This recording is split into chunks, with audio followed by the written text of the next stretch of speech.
This is Pet Life Radio. Let's talk pets. This show is brought to you by Pet King Brands, the makers of Zymox and Oratine. It's Oh Behave with Arden Moore, the show that teaches you how to have harmony in the household with your pets. Join Arden as she travels coast to coast to help millions better understand why cats and dogs do what they do. Get the latest scoop on famous faces, their perfectly pampered pets, and who's walking who in Rin Tin Tinseltown. From famous pet experts and best-selling authors to television and movie stars, you'll get the latest buzz from wagging tongues and tails, garner great pet tips, and have a doggone fur-flying fun time. So get ready for the pause and applause as we unleash your Oh Behave host, America's pet edutainer, Arden Moore. Welcome to the Oh Behave show on Pet Life Radio. I'm your host, Arden Moore. You are what you eat, and so are your cats and dogs. What you put in their food bowls does matter. Our special guest today is a leading expert on all things healthy for cats and dogs. And what she is about to share may just surprise and motivate you to step it up when it comes to food choices for your pets. Please give pause and applause to the renowned holistic veterinarian and best-selling author, Dr. Jean Hofve. Welcome to the show, Dr. Jean. Hey, Arden, how's it going? It's going great. Now, folks, Dr. Hofve is also the founder of Little Big Cat website. So I urge you to check out the site after the show. Now it's time to tap your feline curiosity. Is it safe to give human baby food to your cat? And what's the best way to dish up green beans for your dog? Answer to these and more questions will be let out of the bag after we take this commercial break. So sit and stay. We'll be right back. Time for a walk on the red carpet, of course. Oh Behave will be back in a flash right after these messages. Hey, pet pals, Arden Moore here. Is your dog or cat prone to ear infections? Does your pet resist having his ears cleaned when they're inflamed or irritated? Are you also concerned about the overuse of antibiotics? Help is here. Zymox ear care products offer soothing relief, and you'll love this part. They don't require the ear to be cleaned before you apply the drops. It's just as easy as fill, rub, and done. That means less touching of those sensitive ears to help create a soothing, fear-free experience. And you only apply once a day. Here's another perk. Zymox, that's Z-Y-M-O-X, gets its effectiveness from enzymes, not antibiotics. You'll find these veterinary recommended products through your veterinarian, most pet specialty retailers, and online. To learn more, go to Zymox.com. That's Z-Y-M-O-X. Pause up. Let's Talk Pets on PetLifeRadio.com. Oh Behave is back with more tail-wagging ways to achieve harmony in the household with your pets. Now back to your fetching host, America's pet edutainer, Arden Moore. Welcome back to the Oh Behave show on Pet Life Radio. I'm your host, Arden Moore. Our special guest today is holistic veterinarian Dr. Jean Hofve. She's the founder of Little Big Cat website. And folks, she has dedicated her career to separating fact from fiction and healthy from unhealthy when it comes to selecting nutritious foods to dish up for our pets. I also say that she is one of my favorite go-to experts when I do the nutrition column in Catster magazine. So I guess we've known each other for at least 10, 15 years, wouldn't you say, Dr. Jean? Oh, at least. I think we physically met at a cat writers conference like a billion years ago. Right. Yeah. But in cat years, I wonder what that makes us. I don't know. I think it was about 15 years ago because Jackson and I went, and it was stunning. Oh, yeah. And Jackson, by the way, is the Jackson Galaxy. Yep. My cat from hell fame.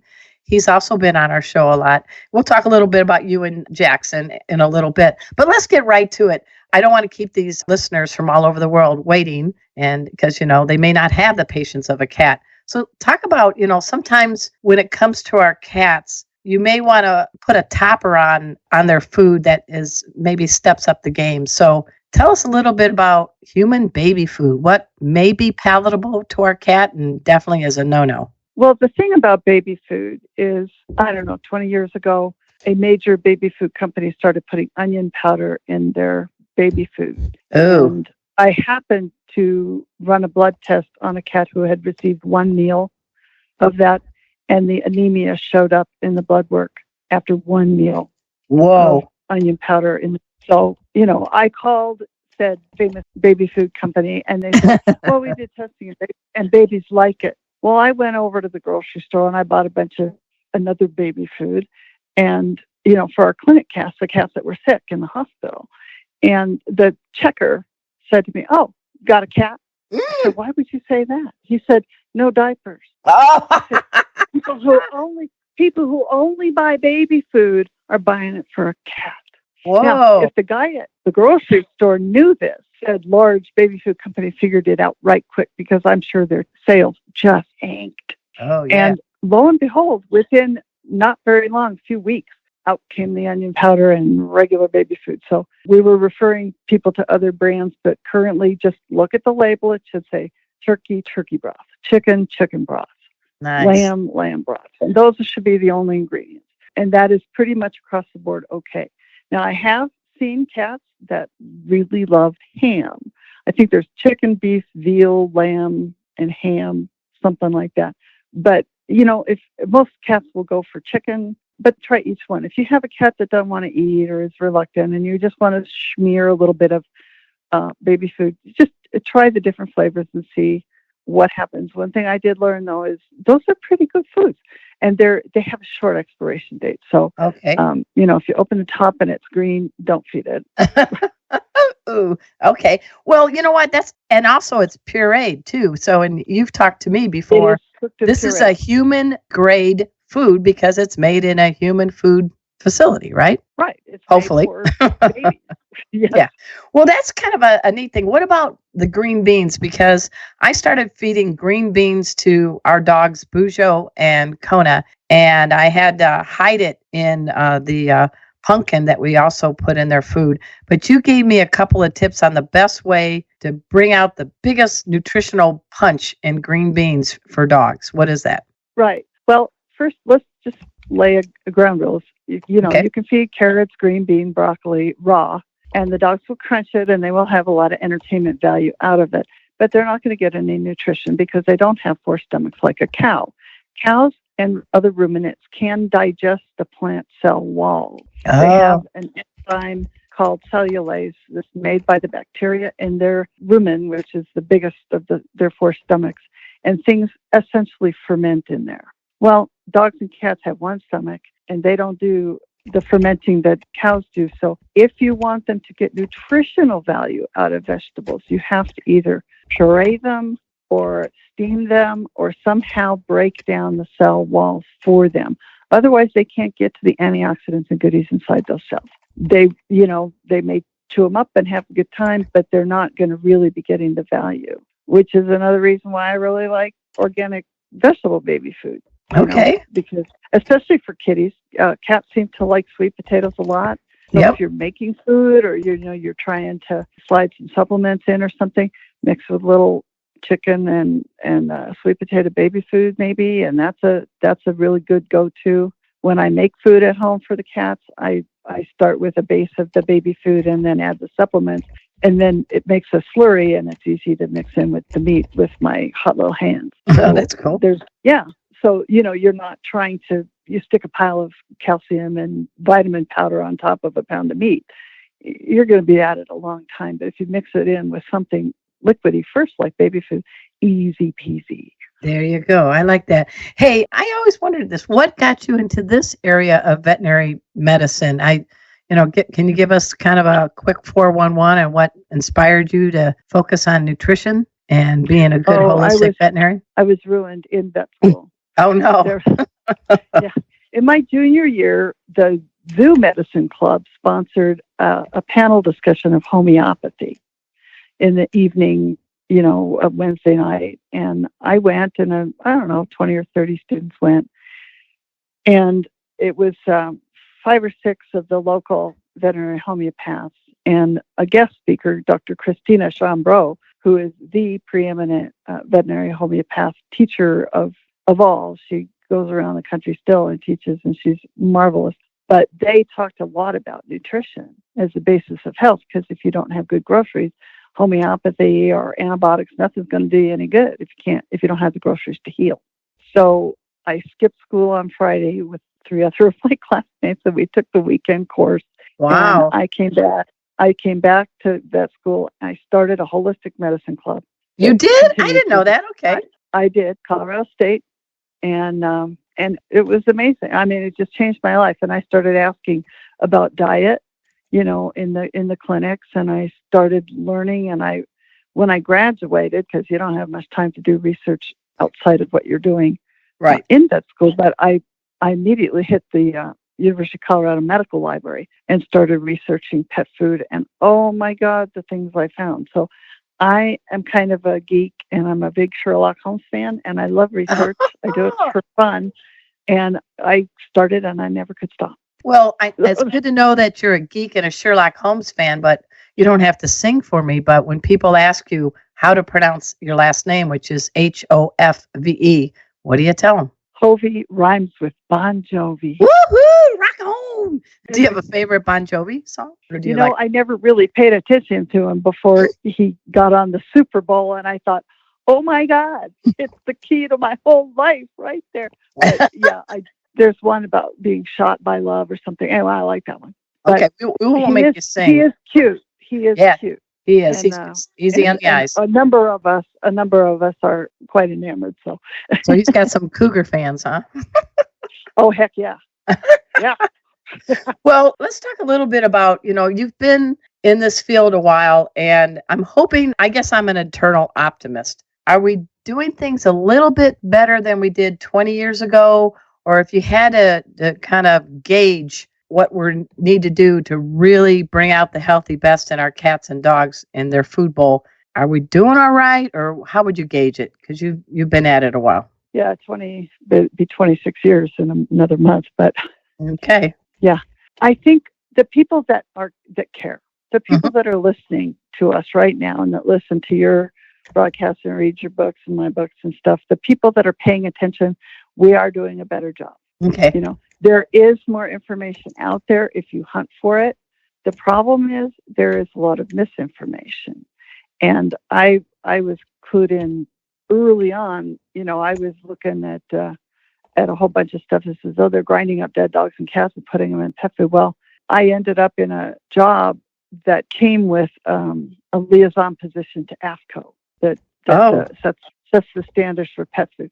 Went to my first AFCO meeting in 1999, and I started learning what the facts are about AFCO and about how the industry is regulated. And I find it totally fascinating. Probably everybody else would be bored silly, but so that's a really good foundation, really good basis. Oh, absolutely. So what would be a couple of misinformations that maybe I'm reading a label that you could help steer our listeners to a healthier choice? What's some of the sneaky things they do? Okay. Well, AFCO regulates the label pretty heavily. Mm-hmm. They don't regulate, but they set the standards. Mm-hmm. And the states adopt the standards, and the states are the ones that enforce them. But, one of the rules is that ingredients have to be listed in order of weight. Okay. So my favorite horrible thing that they do is the thing about meat is the first ingredient. If you look at, in the pet store, every single bag says salmon is the first ingredient. Chicken number 1, beef. Hey, we got lots of beef. Well, if you're using a meat, bodies, yours, mine, cows, chickens, are about 65-70% water. Wow. So water is the heaviest ingredient. Okay, and nothing heavier than water. So except gold, and they're not putting that in the cap. Anyway, but meat weighs a lot. Mm-hmm. So if you have a label that says chicken meal, corn gluten meal, the chicken is, it's heavy, so it rises to the top. There doesn't have to be very much chicken meal to make up for that. Okay. Wow. And still be at the top. So you want to look at the first few ingredients and ignore the meat at the top, because very few companies are honest about it. I know a couple that are, but what they'll do is it doesn't matter if they add water to that chicken. Mm-hmm. So now you're adding water and they're making a slurry and they're using that as the manufacturing water. Okay. But All right. that water is about 6% chicken meat at best. Oh, jeez. So what would be a good, healthy choice? You're not getting what you think you're getting. And this applies mainly to dry food, because dry food is where they put rendered ingredients. And rendered ingredients, people say rude things about them. They're not intrinsically bad if they're good quality, and I can tell you how to figure that out. Okay. But if, just kind of ignore the meat at the top in a dry food and look at the next few ingredients, because those are going to tell you really where the protein is coming from, where the bulk of the calories are coming from. You have to kind of grok the whole label. So what would be some good choices for the next few ingredients if people were doing that? Well, you would want to see something like chicken meal, if it's a chicken food, or lamb meal. Okay. Because those have had the water and fat removed, so those are almost pure protein. They're quite good. But you have to worry about if it says beef and bone meal or something and bone meal or byproduct meal. Those are going to be lesser quality. If it says chicken meal, honestly, I would start calling companies and saying, where do you get your chicken meal? Because if you're getting it from a slaughterhouse that's attached to a Tyson's chicken farm, it's only going to be chicken. It's going to be fresh chicken. It's going to be relatively good quality chicken. But if you're a smaller company, or even if you're a giant company and you're buying some of your ingredients from a local renderer, and that renderer accepts chickens, horses, anything that died on the farm, roadkill, and that does happen. It does happen. I'm not saying it's common, but it happens, and the rendering industry tends to be very secretive, which works against them. If they would just be honest, I would be able to recommend them. Hello. Yeah. But, you have to be careful. So if it says meat meal of some kind, if it doesn't have a name, you want to look at that. Yeah, so that's called the mystery dish that my mom used to make, and it was not very palatable to me. Exactly, I remember. Exactly. We're having mystery meat. Mystery meat with gravy on toast, right? Yeah. Well, you're a sleuth because you said, I like that you are a big Sherlock Holmes fan. And the other thing I wanted to ask you is, if we could wave a magic wand and money was not an issue, I guess all our cats would be eating filet mignon? Well, yes, among a variety. A variety of meat. If I could wave a magic wand on behalf of pets, I would ban dry food from the face of the earth. Okay. Especially for cats. Cats should never eat dry food, but dogs too, because it is, they can hide more stuff in dry food, and the ingredients aren't going to be as good a quality because they're not necessarily as fresh. If you look at a can of cat food, it's one of the first ingredients is going to be meat byproduct. That's a fresh ingredient. It has to be from an animal that went to the slaughterhouse. Okay. And it's going to come out and be frozen in a big block, and the block of ice is going to arrive at the pet food manufacturer, and they're going to be able to look at the block of ice and see if there's German Shepherds or whatever in the ice. Okay, it's a fresh ingredient. Has to be better quality. Okay, rendered products are not necessarily that fresh, and I am kind of having a long-term argument with the rendering industry about how fresh is not fresh. Do you remember the show Dirty Jobs? I guess it's still on, but they did a segment. They did a segment on animal rendering. You can buy it for $1.99 on YouTube, and I would recommend it. That is an independent renderer, and he's picking up whole cows that died days ago and are laying in the sun and all bloated up, and he winches them onto the conveyor belt. They go into the grinder, and they come out as, what's going to be rendered. And there's no telling what went into that. So, like I said, if it's a chicken farm or if it's Montfort beef up the road here in Greeley, and they're just slaughtering one kind of animal and the slaughterhouse is attached and it's called captive rendering, that is going to be a good quality ingredient. If it's, kind of vaguely named, or if it's a meal, you gotta think, well, what really is going into that? Well, and also tell us a little bit about the other thing about dry food. Let's debunk the myth for dental reasons. Oh gosh, this is my pet peeve. The pet food companies love to say this because long time ago, someone in some kind of authority said it and everybody took it to heart. Dry food does not clean the teeth. Mm-hmm. I do not chew graham crackers to floss my teeth. And kibble does not clean their teeth. Okay. Oh, I'd love to see you do that. Well, I'd love to chew graham crackers, but I'm not doing it for my dental health. Right. But, the proof of the pudding really is in the dental diets because they are not like kibble. Mm-hmm. And if you look at the literature supporting something like TD, it says kibbles just break apart and they don't get to the surface and they don't do anything. And, well, that's right. And there's a ton of science behind that. The best that can be said about kibble is it might produce slightly less tartar than canned food, say.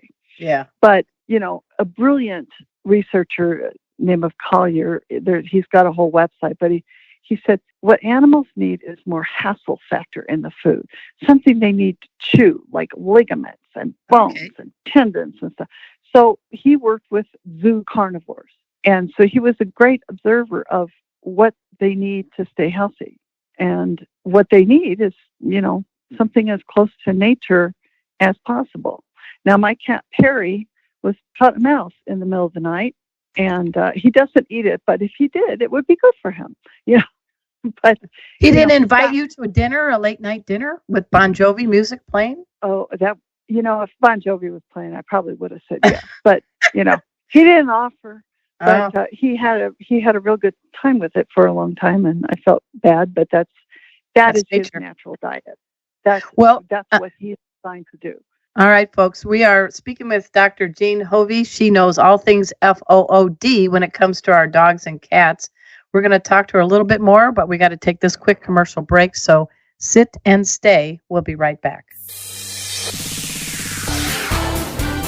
Time for a walk on the red carpet, of course. Oh Behave will be back in a flash right after these messages. Hey, everybody. It's Arden Moore here. You know how every house you go into has a certain smell? I've got a friend whose house always smells like potpourri. I could be blindfolded and know it's her house. But there is one thing your house never needs to smell like: the litter box. And for that, I found Arm & Hammer Clump and Seal. It seals and destroys odors on contact for a 7-day odor-free home. Guaranteed. Don't let your house smell like a litter box. Get Arm & Hammer Clump and Seal. Arm & Hammer. More power to you.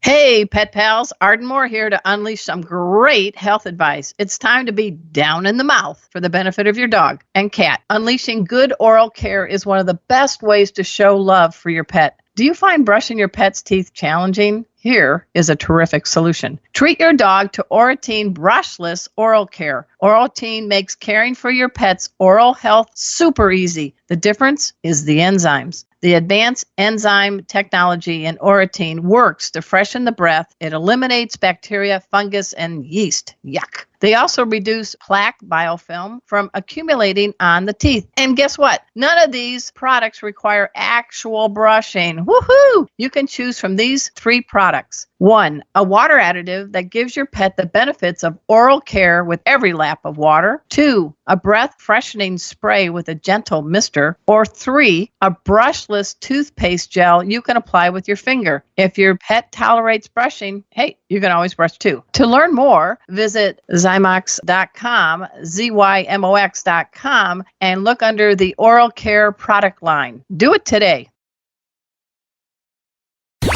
Let's talk pets. Let's talk pets On Pet Life Radio. Pet Life Radio. PetLifeRadio.com. Hey everybody, this is Jackson Galaxy from Animal Planet's My Cat from Hell, and I'm here with Arden Moore on the wonderful O Behave show on Pet Life Radio. Don't miss it.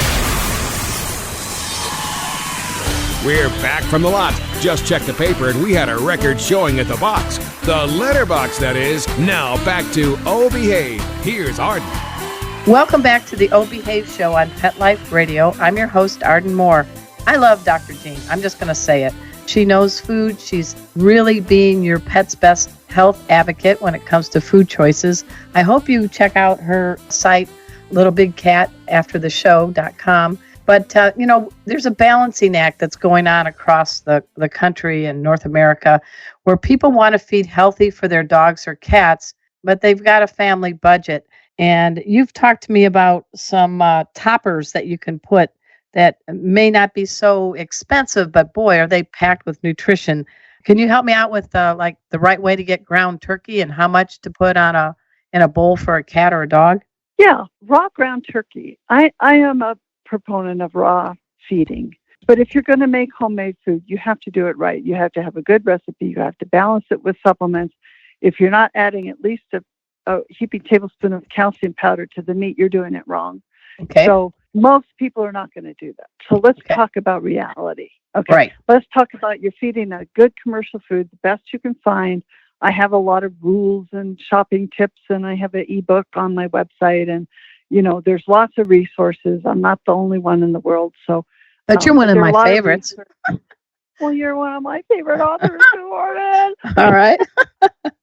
And, because we're both trying to do our best for the animals. Yeah, that's right. Our heart is in it. So, but, if you're just going to add a little bit of something special, I love raw ground turkey. You can get ground chicken. I'm not crazy about raw ground beef or pork, especially if they're not organic, because of the parasitism and the bacterial contamination and all the stuff that goes along with those. I don't do raw fish, raw pork, or non-organic raw beef. But poultry is great because it's loaded with taurine, for one thing, and it's less expensive, usually the dark meat, and that's where all the goodies are. But let's talk about a cat, a 10-pound cat. Okay. So 10-pound cat may eat 6-8 ounces of canned food a day. Mm-hmm. And you can take like a little meatball, like a teaspoon roundy meatball of raw meat, and just add that to the food. You can blend it in, you can put it on the top. Nice. Of course, with cats, you have to start with one molecule at a time and work up from there, because you have to out-sneaky cats, and that is not an easy thing to do. Well, I'm lucky. I have a house of feline foodies, so they're not very discriminate. You're lucky. You're lucky. My boy is very picky. My last batch of cats was all raised on raw meat, and they loved it, and they thrived, and they all could have played for the Broncos or the Raiders, or nice. They were linebacker-sized cats. They did reach their full growth potential on their raw meat and all the goodies that I throw in. But the baby food, the raw turkey, I just found something at the store the other day. It's from Instinct, I think. It says raw toppers, and they're little kind of pellets, but you can kind of freeze-dried, right? Smush them up with your freeze-dried, and you sprinkle them on the top. Now, that's a terrific idea. I like to get some raw meat into them, if your cat is reasonably healthy, because there's so much good nutrition in that, and it's deeply satisfying to their hunter soul. Nice. You know what I mean? Yeah. There's something primal about it, and I think they just feel better when they eat something like that. Now, if you're going to supplement stuff on top of a regular food, you don't want to make it more than 15% of the regular food, because otherwise then you have to start adding calcium and balance it and do all the tricky tricks. Okay. But a meatball of raw turkey once a week, or half a meatball every day, or whatever, whenever the mood strikes you. What I do is I get a pound of turkey and I smush it up and I throw in whatever I want to throw into it, some blue green algae or whatever fun stuff. And then I take 3 ounces at a time and put it in a snack baggie and flatten it and freeze it. And because I flatten it, it thaws in about 2 seconds.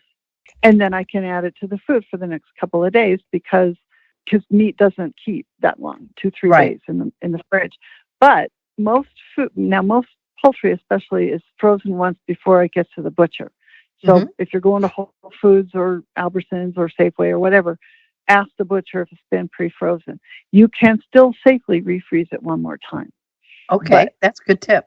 So you can almost always just take the grocery store meat. Now, you have to be careful if you're going to buy a brand like, one of the ones that's, Jenny-O, I think, makes a raw ground turkey, and it has natural flavor added. We don't know what that is.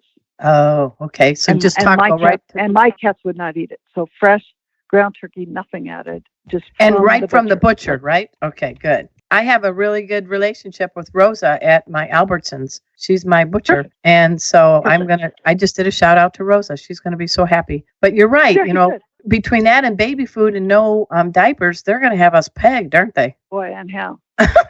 And my cats would only eat Whole Foods turkey. You would not try and sneak Safeway turkey into. Oh no, Oh. no, no, no, no, no, no, no, no.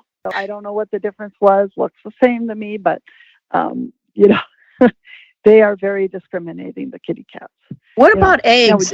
Are eggs good, bad for dogs or cats? Everybody says, oh, it makes their coat shining. What's your take? It does make their coat shiny because there's a lot of fat, and any fat will do that.